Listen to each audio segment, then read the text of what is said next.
దేవునికి స్తోత్రం, దేవునికి మహిమ కలుగునుగాక. సమస్త మానవులు దేవుణ్ణే పొగడాలి, సృష్టించిన సృష్టికర్తనే పొగడాలి. హల్లెలూయా, స్తోత్రం. చిన్న ప్రార్థన చేద్దాం. స్తుతి స్తోత్రం, స్తుతి స్తోత్రం, స్తుతి స్తోత్రం, స్తుతి స్తోత్రం, స్తుతి మహిమ, స్తుతి ఘనత, స్తుతి ప్రభావం. తండ్రికి ఇష్టం లేని మాటలు, చూపులు, క్రియలు,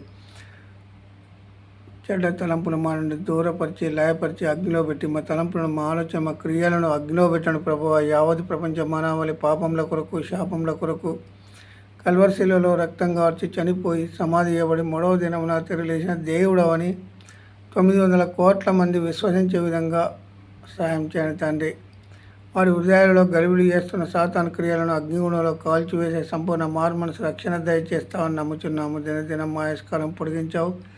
ఈరోజు ఈ సమయం, క్షణం నీవిచ్చిన సమయం తండ్రి, సమస్త మానవులకు, బంధుమిత్రులకు, మాకును. హల్లెలూయా, స్తోత్రం. మత్తయి సువార్త 28వ అధ్యాయము 1 వచనం నుండి, విశ్రాంతి దినము గడిచిపోయిన తరువాత ఆదివారమున తెల్లవారుచుండగా మగ్దలేని మరియయు వేరొక మరియయు సమాధిని చూడవచ్చిరి. ఇదిగో ప్రభు దూత పరలోకం నుండి దిగివచ్చి రాయి పొర్లించిన రాయి మీద కూర్చుండెను. దూత దిగివచ్చి రాయి పొర్లించిన దాని మీద కూర్చుండెను. అప్పుడు మహా భూకంపం కలిగెను. ఆ దూత స్వరూపము మెరుపు వలె ఉండెను. అతని వస్త్రము హిమమంత తెల్లగా ఉండెను. అతనికి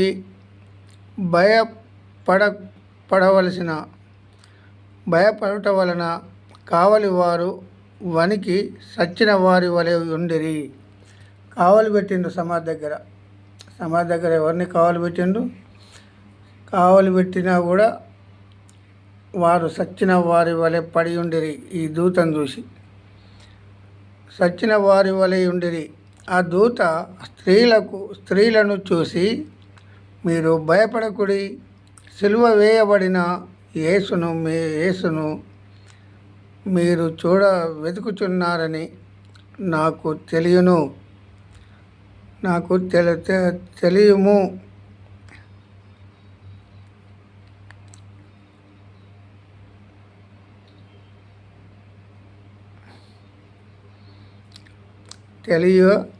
తెలియను. అయితే ఆయన యేసుప్రభు మీరు వెతుకుతాను కదా, ఆయన తిరిగి లేచిండని ఆ దూత చెప్తాంది వీళ్ళకు.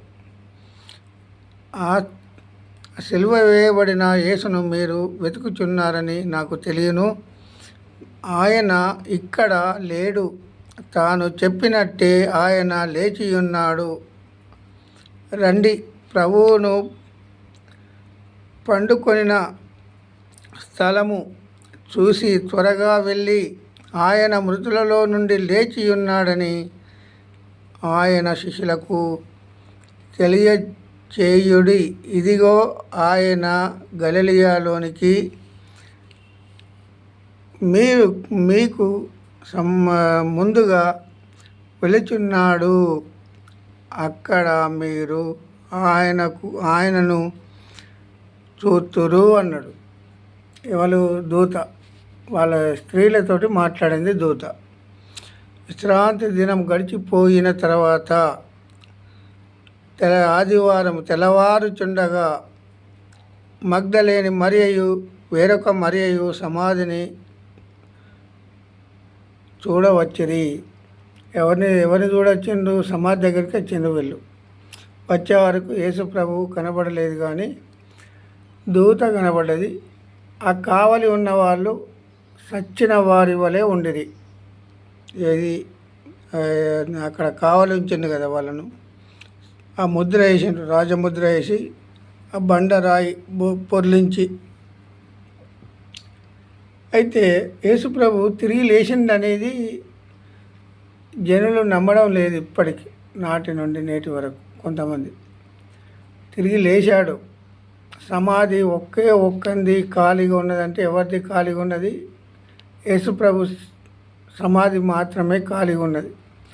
అందరి సమాధులు మూయబడి ఉన్నాయి, కానీ యేసుప్రభు మాత్రమే తిరిగి లేచాడు. కానీ ఖాళీగా ఉన్నది ఇప్పటికి, నాటి నుండి నేటి వరకు. 2000 సంవత్సరాల కింద పాతి పెట్టారు, రాతి సమాధిలో సమాధి చేశారు.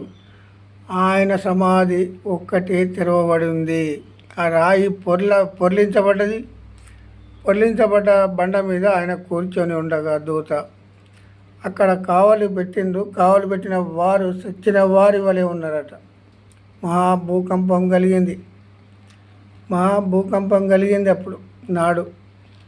మరి తిరిగి లేచిన వారిలో యేసుక్రీస్తు ప్రభు ఒకే ఒక్కడు, ఎవరు తిరిగి లేవలేదు. నాటి నుండి నేటి వరకు ఆదాం మొదలుకొని నాటి నుండి తిరిగి సమాధిని జయించింది ఒకే ఒక్కడు. ఎవరంటే యేసుక్రీస్తు ప్రభు మాత్రమే. తిరిగి లేచాడు కనుక మనలను కూడా తిరిగి లేపుతాడని ఒక నమ్మకం. ఇది ఆత్మతో, మహిమ శరీరాలతో అందరు తిరిగి లేస్తారు. పరలోక రాజ్యంలో ఆయనతో మనం అందరము ఉంటాము. దేవుని కృప, దేవునికి మహిమ కలుగును గాక. దేవుడే మనందరినీ కాపాడే దేవుడు, రక్షించే దేవుడు. ఎందుకంటే ఆత్మలకు చావు లేదు.